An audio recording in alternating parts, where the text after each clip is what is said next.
Hello friends, स्वागत है आपका हमारे यूट्यूब चैनल HVACY सत्या में। और जैसा कि पिछली वीडियो में बताया था कि BMS ऑपरेटर के इंटरव्यू में फायर से रिलेटेड भी बेसिक नॉलेज पूछते हैं।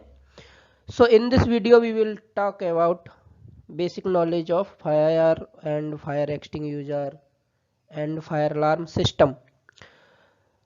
तो चलिए दोस्तों, स्टार्ट करते हैं इस वीडियो को और बिल्कुल शुरुआत से समझते हैं कि व्हाट इज द फायर, आग क्या है। तो friends, fire is a chemical reaction between heat, fuel and oxygen. आग एक रासायनिक क्रिया होती है जो कि ताप, ईंधन और ऑक्सीजन तीन चीजों से मिलकर के बनती है। आगे बढ़ते हैं। टाइप्स ऑफ फायर, आग कितने प्रकार की होती है? तो फ्रेंड्स, आग के मेन तो तीन चार ही हैं, बट आजकल धीरे धीरे आग को अलग अलग बांटते जा रहे हैं और भी ज़्यादा टाइप्स कर देते हैं। तो जो मेन टाइप्स हैं फायर के बात कर लेते हैं। क्लास ए सॉलिड फायर होती है जो कि वुडन, पेपर, क्लोथ्स यानी ठोस चीज़ों में लगती है, लकड़ी, कपड़ा, क्लोथ्स और भी बहुत सारी चीज़ें जो ठोस होती है उसमें।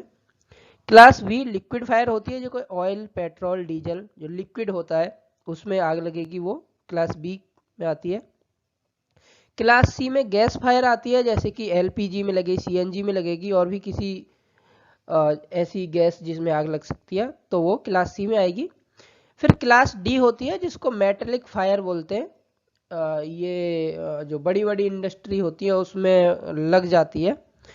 और एक क्लास ई भी बोलते हैं उसको, इलेक्ट्रिकल फायर होती है। बट इलेक्ट्रिकल फायर में जो जलता है, जो भी जलने वाला पार्ट होगा वो इसी में से कोई एक चीज होगी, या तो वो क्लास ए का होगा, कुछ जल रहा है तो ठोस चीज होगी, मेटल जल रही है तो मेटल फायर होगी। और एक होती है क्लास के यानी किचन फायर। तो इस तरह से फायर को एक अलग अलग क्लास में बांट दिया गया है। चलिए आगे बढ़ते हैं। अब उस आग को कंट्रोल करने के लिए जितने टाइप्स की फायर है उतने टाइप्स के फायर एक्सटिंग्विशर भी होते हैं। तो अलग अलग फायर एक्सटिंग्विशर को अलग अलग टाइप की फायर पे यूज करते हैं। सो सॉलिड फायर है तो उस पर हम वाटर टाइप का एंड पाउडर टाइप का फायर एक्सटिंग्विशर यूज करेंगे। लिक्विड फायर है तो उस पर हम फॉर्म टाइप का फायर एक्सटिंग्विशर यूज करेंगे, क्योंकि लिक्विड में फॉर्म जो होता है ऊपर एक परत बना देता है और वो ऑक्सीजन को ब्रेक कर देता है। गैस वाली फायर में हम CO2 टाइप का या क्लीन एजेंट टाइप का फायर एक्सटिंग्विशर यूज करेंगे। और एक होता है ABC टाइप का, जिसको हम किसी भी प्रकार की आग पर यूज कर सकते हैं और वो क्लीन एजेंट का होता है। तो चलिए फिर आगे बढ़ते हैं।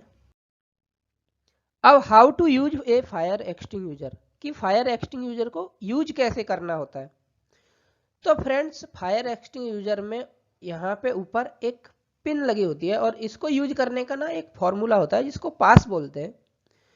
तो इसमें P का मतलब होता है पुल द पिन। उसमें जो पिन होती है, पिन से पहले ना एक वो होती है, सील भी होती है, उसको तोड़ना होता है, फिर पिन को खींचना होता है। उसके बाद एम एट द फायर, जहां भी आग है आप वहां पे अपना लक्ष्य बनाइए और फिर इसकी मतलब उसको दबाइए। जो उसका हैंडल है, उस हैंडल को दबाने के लिए ना, पिन निकालने के बाद एक उसमें येलो पार्ट होता है, वो आपको रिमूव करना पड़ेगा। फिर आपको दबाना होगा और स्वीप करना होगा। आपको ना उसकी आग की सतह पे उसको स्वीप करना है, जैसे झाड़ू लगाते हैं ना, ऐसे स्वीप करना होता है। इस तरह से उसको यूज करते हैं फायर एक्सटिंग्विशर को। अब हाउ टू स्टॉप फायर, आग को रोकने के क्या क्या तरीका होते हैं। तो फ्रेंड्स, जैसा ही मैंने बताया था कि फायर तीन चीजों से मिलकर बनती है, हीट, ऑक्सीजन एंड फ्यूल। तो आप इनमें से कुछ भी एक कम कर दीजिए।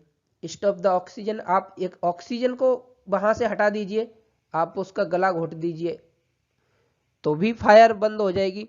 रिमूव द फ्यूल, आप वहां से ईंधन को हटा दीजिए तो भी आग बंद हो जाएगी।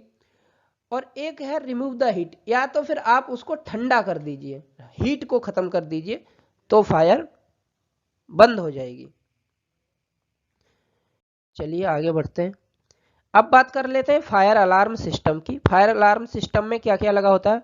फायर अलार्म सिस्टम पैनल होता है, स्मोक डिटेक्टर होता है, एमसीपी होती है, फायर स्प्रिंकलर होता है, इमरजेंसी डोर रिलीज होता है और पीए सिस्टम होता है। एक एक करके सबका आगे पिक्स दिखाते हैं और उसके बारे में बताते हैं। फायर अलार्म सिस्टम एक मेन जगह पे होता है जहां पे हर समय कोई ना कोई रहे, जैसे बीएमएस रूम या तो फिर सिक्योरिटी कंट्रोल रूम, ऐसी जगह पे फायर अलार्म पैनल होता है। Fire alarm panel smoke detector और स्प्रिंकलर लाइन और जो हॉर्न वाला जो होता है जिसमें से साउंड आता है, हूटर और एमसीपी, ये सारी चीजों से फायर अलार्म पैनल कनेक्टेड होता है।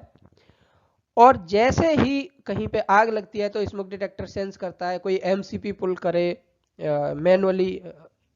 मैनुअल कॉल पॉइंट जो होता है, अगर स्मोक डिटेक्टर नहीं काम करेगा तो आप आग अगर लगी है तो आप एमसीबी को पुल कर दो, एमसीपी। तो जैसे ही कहीं पे आग लगेगी फायर अलार्म पैनल पे वो इंडिकेट देता है और अलार्म बज जाता है। उस कंडीशन में आपको बिल्डिंग खाली करनी होती है। अब फ्रेंड्स स्मोक डिटेक्टर की बात कर लेते हैं। डिटेक्टर कई प्रकार के होते हैं। हीट डिटेक्टर होते हैं, smoke detector, carbon monoxide detector, multi sensor detector और मैनुअल कॉल पॉइंट मैंने बता दिया, एमसीपी होता है जिस कंडीशन में स्मोक डिटेक्टर ने सेंस नहीं किया और आपको पता चल गया आग लग गई है, बिल्डिंग खाली करने की जरूरत है, तो आप एमसीपी को पुल करके अलार्म बजा सकते हैं। तो स्मोक डिटेक्टर का काम होता है हीट या स्मोक को सेंस करना, धुआं को सेंस करना और इंडिकेशन सेंड करना वहां पे पैनल पर। एमसीपी के बारे में मैंने आपको बता ही दिया, मैनुअल कॉल पॉइंट होता है, अलार्म बजाने के लिए इसका यूज करते हैं। अगर कई बार तो फाइल ड्रिल करनी है तो आपको अपना बजा के देखना है मैनुअली, तो आप इसको पुल कर लीजिए, और कई बार जब वो स्मोक डिटेक्टर काम नहीं करेगा तब आप इसका यूज कर लीजिए। अब करते हैं स्प्रिंकलर की बात। फ्रेंड्स स्प्रिंकलर के ना कलर कोडिंग के अकॉर्डिंग स्प्रिंकलर कई प्रकार के होते हैं। इसका मेन काम होता है आग जब लग जाएगी और एक निर्धारित टेम्परेचर पर जब पहुंच जाएगी तो ये अपने टेम्परेचर के अकॉर्डिंग ये ग्लास ब्रेक हो जाता है और इसमें से बहुत स्पीड से वाटर जो होता है वो आग को कंट्रोल कर लेता है। कलर कोडिंग के अकॉर्डिंग स्प्रिंकलर अलग अलग टेम्परेचर पे ब्रेक होते हैं, जैसे कि इस कलर का होगा तो 57 पे। कमर्शियल साइट पे ज्यादातर ये रेड कलर के होते हैं, ये आप देख रहे हैं टेम्परेचर सेंसिटिव ग्लास वल्व, और ये इसको डिफ्लेक्टर कहते हैं। आप इसमें देख सकते हैं किसको क्या बोलते हैं। तो ये 68 पे जो हमारी कमर्शियल साइट पे होता है, ज्यादातर जितनी भी ऑफिसें हैं उसमें 68 वाला लगा होता है रेड कलर का, वो 68 टेम्परेचर पे ब्रेक होता है। और मैं इसकी वीडियो भी यहाँ लगा दूंगा किस तरह से ये ब्रेक होता है और किस तरह से काम करता है। और एक होता है इमरजेंसी डोर रिलीज। फ्रेंड्स वैसे तो ऑफिस में हर केबिन हर जगह पे डोर होते हैं और वो एक्सिस से बंद होते हैं। तो मान लीजिए आग लग जाएगी, आपको उस समय भागना है, आपके पास एक्सिस नहीं है या आपका एक्सिस काम करना बंद हो गया, तो आपको कैसे उस डोर से बाहर निकलना है। तो हर डोर के पास में ना, हर डोर के पास में एक ईडीआर लगा देते हैं जिसे इमरजेंसी डोर रिलीज बोलते हैं। अगर आपका डोर एक्सिस फ्री नहीं हुआ तो उस कंडीशन में आप इमरजेंसी का ये प्रेस कीजिए और आपका डोर फ्री हो जाएगा और आप फिर वहां से भाग सकते हैं। अब फ्रेंड्स इसके बाद एक होता है पीए सिस्टम। इसको पर्सनल अनाउंसमेंट सिस्टम भी बोलते हैं और पब्लिक अनाउंसमेंट सिस्टम भी बोलते हैं।